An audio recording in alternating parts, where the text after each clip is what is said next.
واحد سيوة، واحد السحر والجمال.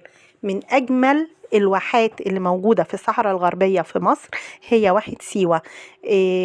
فيها بتتميز بالعيون الطبيعية الكتيرة، اللي منها في الفيديو دوت البحيرات المالحة. البحيرات المالحة دي صحية جدا جدا، جميلة قوي قوي، بتسحب الطاقة السلبية اللي في الجسم.